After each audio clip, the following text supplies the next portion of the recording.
ያለሃት ብዬ ስለው በጣም ዝርክርክር ነች። ራሷን አትጠብቅም፣ በቃ ራሷን አትጠብቅም ማለት ስለው በቃ ራሷን አትጠብቅም። በጣም ማልፈልገው ነገር ነው። በቃ እሷ ላይ በጣም ብዙ ነገር አላት አለ። በዛ እንኳን ውብ ሆና መታየት የምትችል ሴት አይደለችም ያለኝ። ገባሽ?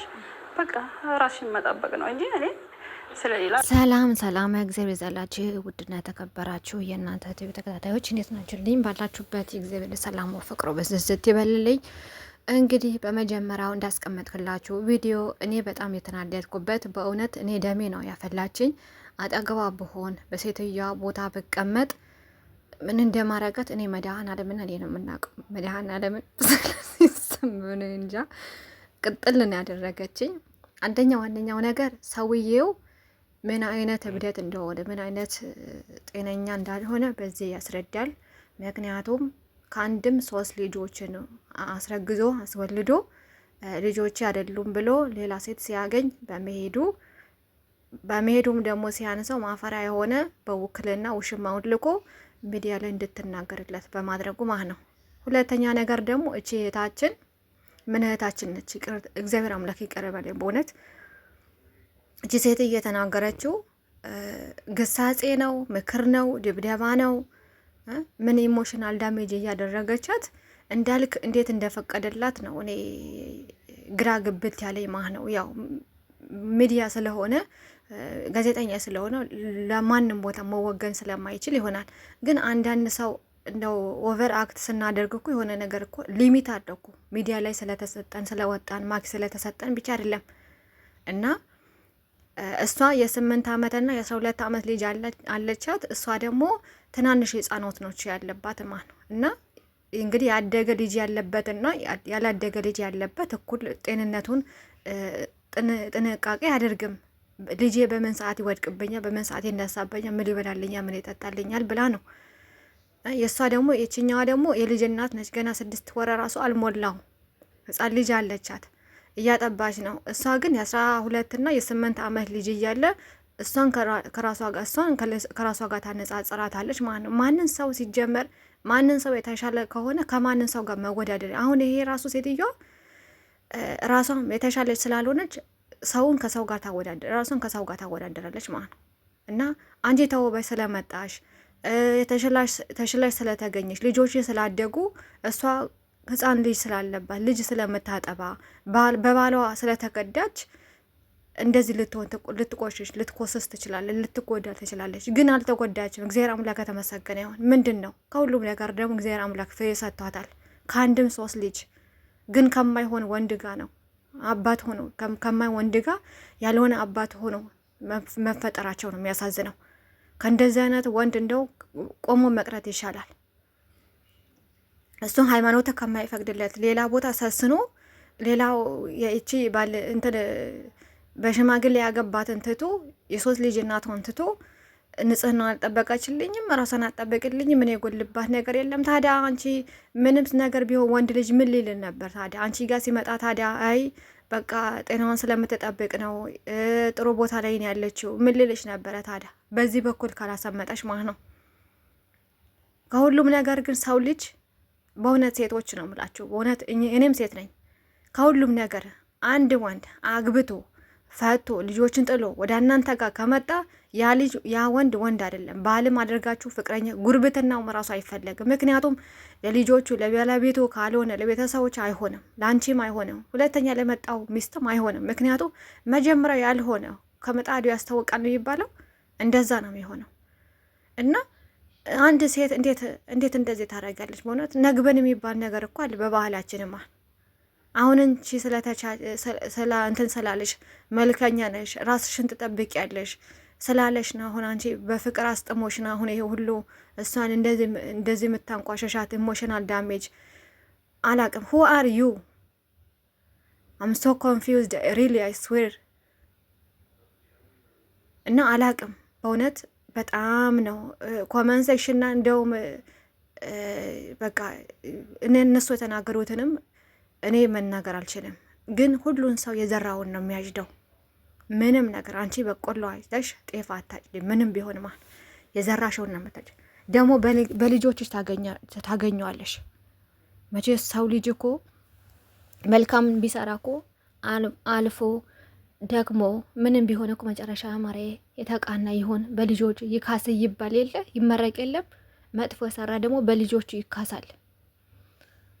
ታያለሽ። አንቺም ደግሞ አንቺ ገችኛው የልጅ እናቱን የልጅ ስንት ልጆችን 3 ልጆችን ሳያምን ቀርቶ የዲኤንኤን ምርመራ እስከሚያስመረምር ድረስ ቆሸሻለች፣ ራሷን አጠበቀችልኝ እስከሚል ድረስ እንደዚህ እስከምታለቅስ ድረስ ኢሞሽናል ዳሜጇን እስከምታበላሹ ድረስ ሁለታችሁን ተያይዛችሁ መጨረሻችሁ ግን አያምርም። ማወዳደቃችሁ የከፋ ነው የሚሆነው። ይሄንን ቀን ደግሞ እግዚአብሔር አምላክ በቅርቡ ያሳየን። በእውነት እኔ ሰው ልጅ መጥፎ ነገር ተመኝቼ አላቅም፣ ግን አላቅም እንደዚህ አይነት ሰው ደግሞ የዋጋውን ሲያገኝ እኔም ራሱ በሰራሁት ኃጢአቴ ዋጋዬን ሳገኝ ደስ ይለኛል። ምክንያቱም ከዛ ነገር እማራለሁ። አንቺም ሴት ሆነች ደግሞ ሴት ላይ ትሳደቂያለሽ፣ ሙድ ትያዣለሽ።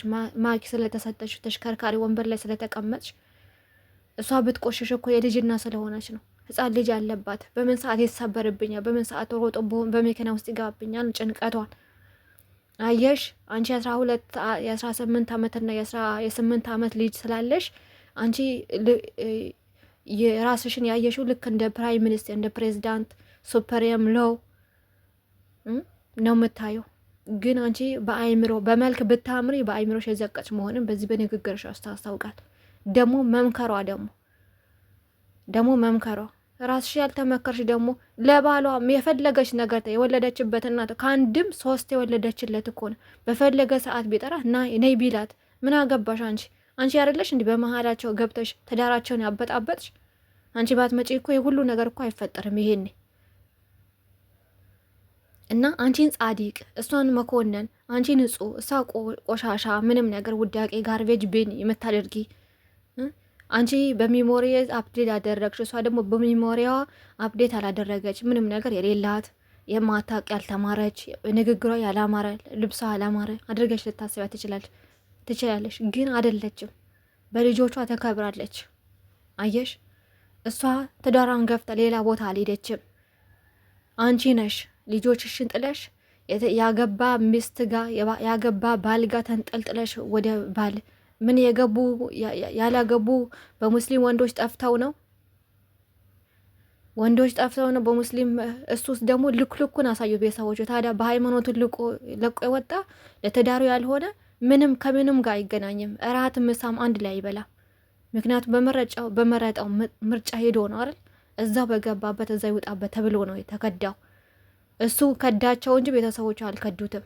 ምክንያቱ ያለ ቦታ ከተገኘ ማንም ሰው ተመሳጥሮ የሚኖር ሰው የለም። ማንን ሰው ጨለማና ብርሃን አንድ ላይ አይኖሩም። በቃ እሱ ጨለማውን ከመረጠ ወደ ጨለማው፣ ወደ ብርሃን ከመረጠ ወደ ብርሃን፣ ትዳሩን ልጆቹን ተግቶ ማኖር አብሮ መኖር የሚችል ከሆነ አብሮ ይኖራል። አለበለዛ ግን ሚንዘላዘል ከሙስሊሟ ከሌላ የሚገናኝ ከሆነ እንኳን እናት አባቱ ይቅርና ማንን ሰው ጉርብትናውን አይፈልግም። እና አትመጻደቂ። እግዚአብሔር አምላክ ብቻ ልቦና ይስጥሽ። የልጅ እናቷ ደግሞ በእውነትን ያጠግባ በሆን ስልኳ ባገኘው ትልቅ እቺ ልጅ ትልቅ ኢሞሽኗ በጣም ተጎድቷል። ውስጧ ተሰብሯል። ልቧ ተሰብሯል። በልጇ አባት ተክዳለች። የ3 ልጆችን ወልዳለት በባሏ ተከታለች። እቺ ልጅ ትልቅ እገዛ የሚያስፈልጋ ነው። እንደው ስልኳ የሚታወቅ ቢኖር ተደውሎላት እንኳን አለሁልሽ ራሱ ብትባል ትልቅ ተስፋ ይሆናት ነበረ እቺ ሴትዮዋ ማለት ነው። እና ትልቅ እገዛ ያስፈልጋታል። እንደምትታየው አይደለችም። ውስጧ እንደተጎዳ ነው የሚሰማው ማለት ነው። ከንግግሯ ራሱ መረዳት ይቻላል። በእውነት እኔ አላቅም የሳሚን እንትን ቁጥር ስላስቀመጠ እኔ በተቻለኝ አቅም እግዚአብሔር አምላክ በረዳኝ መጠን እቺ ሴትዮዋን እንዲያግዛት እኔ ቀጥታ ደውዬ አወራዋለሁ ብዬ ተስፋ አድርጋለሁ። እግዚአብሔር አምላክ ከረዳኝ። በመቀጠልም ደግሞ ሴቶች አደራችሁ ምንም ነገር ሊመቻች የተሻለ ወንድ ልታገኙ ትችላላችሁ። በኑሮ፣ በአለባበሱ፣ በአካሄዱ፣ በሁሉም ነገር የተሻለ ሊሆን ይችላል። ግን እላችኋለሁ ያገባ ወንድ ልጆችን ጥሎ ቤተሰቡን በትኖ እናንተን አቆ ለማምጦ ያችኛውን አንቋሾ እናንተ ጋር ከመጣ ያ ወንድ እብድ ነው እንጂ ጤነኛ አይደለም። ምክንያቱም መጀመሪያ ያልሆነ ለልጆቹ ያልሆነ ለተዳሩ ያልሆነ ይሄ ወንድ አይደለም፣ እብድ ነው። ቅርታ አድርግልኝና ማለት ነው። ምክንያቱም በቃ መጀመሪያ ያልሆነ መጨረሻውም አያምርም እና ራሳችሁን ልትጠብቁ ይገባል። የምንገናኘው የማገባው ከምን ጋ ነው? በመቀጠልም ደግሞ ከሁሉም ነገር ደግሞ ከተገናኛችሁ አይቀር ደግሞ ምንም ነገር ቢሆን ሰውን አለመጉዳት። በእናንተ ምክንያት ሰው ለምን ይበሳጫል? ለምንም ሌላ ስሜት ውስጥ ለምን ይገባል? ለምን ይጎዳል? ነግበን የሚባል ነገር እኮ በባህላችንም አለ እንዴ። ለምን አናስብም? ለምን አናስብም? መረዳት እኮ ያስፈልጋል። ምንም ቢሆን ዛሬ ያላጨድ ነው ዛሬ ያልሰራ ነው ነገ ልናገኘው አንችልም በፍጹም ማለት እና ያኛውን ነገር ደግሞ ወደፊት ያማረ ይሆናል የሰመረ ይሆናል ወይስ ምን አይነት ይሆናል ብለን ራሳችን ቁጭ ብለን አመዛዝነን ሚሞራይዝ አድርገን ራሳችን ደግሞ ሚሞራይዝ ማድረግ ማንችል ከሆነ ደግሞ የሃይማኖት አባቶች አሉ ቀረብ ብለን አናግረን ከኛ በእውቀትም በእድሜ በትምህርትም በመንፈሳዊ መንገድም ደግሞ የተሻሉ ናቸው። ብዙ ኡስታዞች አሉ፣ ብዙ አባቶች አሉ። ቀረብ ብለን ብናወራቸው የበለጠ መንገዱን ያስተምሩናል። እና እኔ አላቅም መድኃኔዓለም ብቻ ይወቅ። እኔ በጣም ኢሞሽናል ስለሆንኩኝ ብዙ ነገር እንደውም አልተናገርኩም በእውነት በቃ በአካል እኔ ብቻ አይደለም በኮመንት ሴክሽን ውስጥ ገብታችሁ ብታዩት ማለት ነው። በአካል ሰው ቢያገኛት እቺ ሴትዮ እንደው ደብድበው ሰቅለው ራቆቷን ሰቅለው ቱቦ ውስጥ የሚከቷት ነው የሚመስለኝ ማለት ነው።